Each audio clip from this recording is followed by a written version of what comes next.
Hey, what's happening, Roland? Well, today's Friday. It's time for the weekly update, and it's been a pretty interesting week. A lot of hunting and fishing. Hey, and guess what? The old Spro Frog. The Spro Frog. Now here it is Friday. I'm going to go backwards a few days, but this morning at about 7:30, I had a guy from Tommy from up in Gainesville, Florida. He came down for a half-day guide trip. Hey, first or second cast, he throws his Spro Frog on this very rod right here, and he just threw it out there. Look what I'm going to throw it out there right now. I doubt if I'll catch one, but I threw it out there, and this is what he was doing. Just little bitty pops like that. Just barely twitching it along. Just little itsy bitsy 1-inch steels. Boom, boom.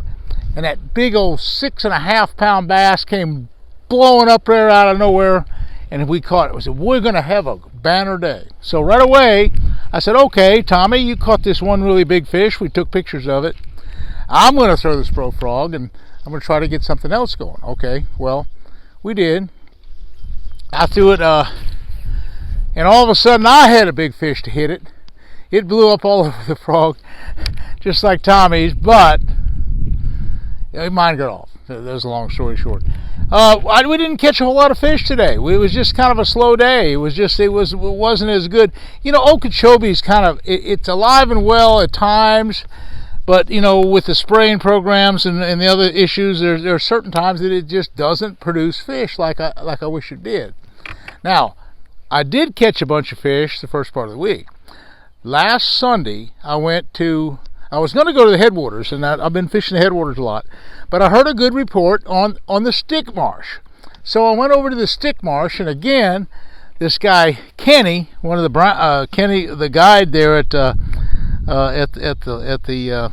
lake, actually he guides out of Headwater Lake and he guides out of Stick Marsh Lake.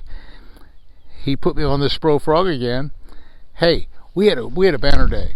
We went out, Dennis Anderson and I, and we caught like 10 beautiful bass from say 4 to 7 pounds. We had some other bass. A lot of them were on the frog, and there were some of them that even hit on this hardtail grub. Now the hardtail grub is a standard deal. We were getting outside of the eelgrass, and there's all sorts of stumps in that lake where we were fishing the south end of Farm 13. What we were doing is we were either frogging the heavy grass, which we were doing quite a bit of, or we took the hardtail and just threw it way out into the scattered eelgrass and just reeling it slow and easy. Heavy braid, heavy rods. I was using a big old favorite rod and reel like this one. This is a 8-to-1 ratio reel, and it's a big the Pro Series flipping stick with 65 pound braid. And when it hit it, boy, I just crack it into them. And some of those were 6 and 7 pounds. They were pretty good fish. We really had a great day there, and it was on Farm 13. So anyway, that was really a good day. Now, the next day, Dennis said, hey, Roland, we caught a 9-pounder last month out of Headwaters. Let's go to Headwaters and see if we can't do that again. Well, right off the bat, it wasn't anything. We take that swim bait and we launch at the Headwaters. We come out into the big open pond near where that Indian mound is underwater.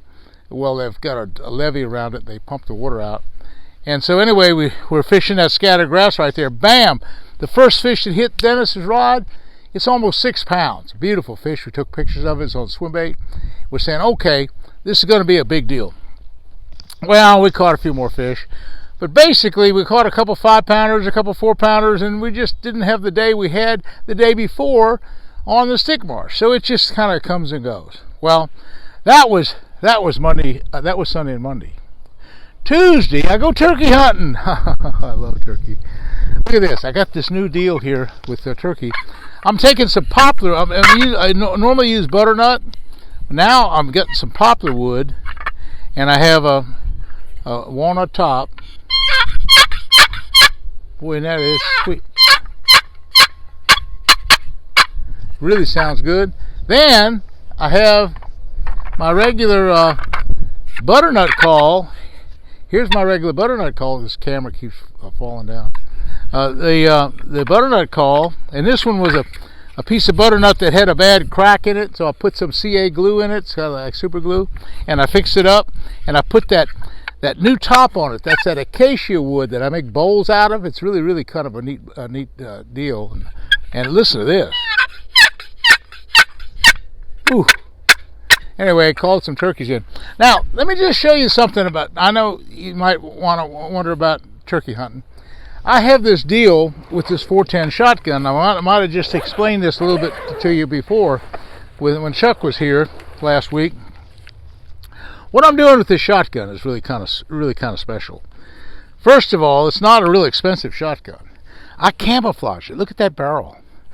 That's my own camouflage design. I've painted it all kind of ways, and I've put this olive drab on there, and this green, and this black, and now that's the regular stock. The regular stock comes from the factory, but I took all the metal parts and camouflaged it. That's kind of cool.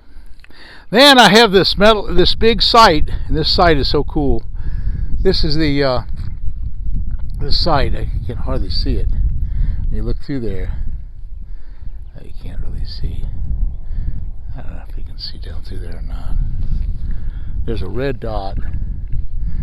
I don't know if you can see the red dot. I can't hardly see it. But anyway, you line the red dot up, and boy, when you line the red dot up, you can cancel Christmas. The turkey is just done for. If it's a 40-yard shot, you can do it. I'll tell you why. There's a special load that's out on the market now. It's called this TSS turkey loads. Now what this is, TSS turkey loads, this one company named Ninja, they make these turkey loads for a 410 shotgun. You talking about something that's deadly? This sounds crazy. This little old 410 shotgun, this little 410 shell, it's loaded with number 9.5 shot.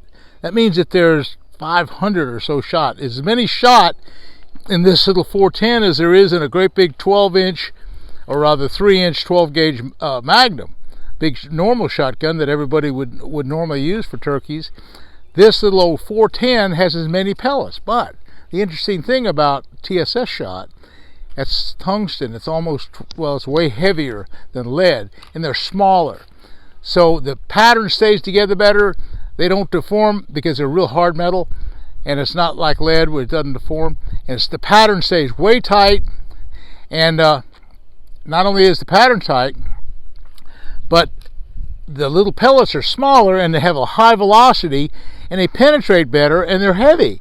And we kill them out to 45 yards with the 410 shotgun. Now, people say, Roland, you don't kill turkeys with a 410 shotgun at 45 yards. We killed a 45-yard shot. We killed a 43-yard. We killed a 42-yard. All this last week and a half. You know, I had my granddaughter out. I had Chuck O'Beer from Virginia out. I had Tony out. And I had all kind of different people out turkey hunting. And that's what we did with this 410 shotgun. Just an amazing feat. So anyway, that is something that you really have to look into. The TSS shot. It's that heavy shot. It's kind of like, you've heard of the heavy shot, okay? This is tungsten heavy shot. And this Ninja load is the best ever. They have the highest velocity, and they're kind of expensive. These shells are, $5-6 a piece for each shot. But guess what? In the last 2 years, this is no kidding, that gun has fired 10 times from different people have shot it 10 times, and it's killed 12 turkeys in 10 shots. Hey, we hadn't missed yet. This is the deal. This is the major deal of turkey hunting. It's the Ninja shot that's so good. Anyway, that's kind of what's happening in my world. I'm getting ready to go back up to the Stick Marsh. I got a guide trip tomorrow, so I'm going to go on up there and kind of play with that a little bit. My boat's ready to go. I'm ready to go. Turkey season actually in Florida is the first week is the south end, and that's what we've done the last week and a half.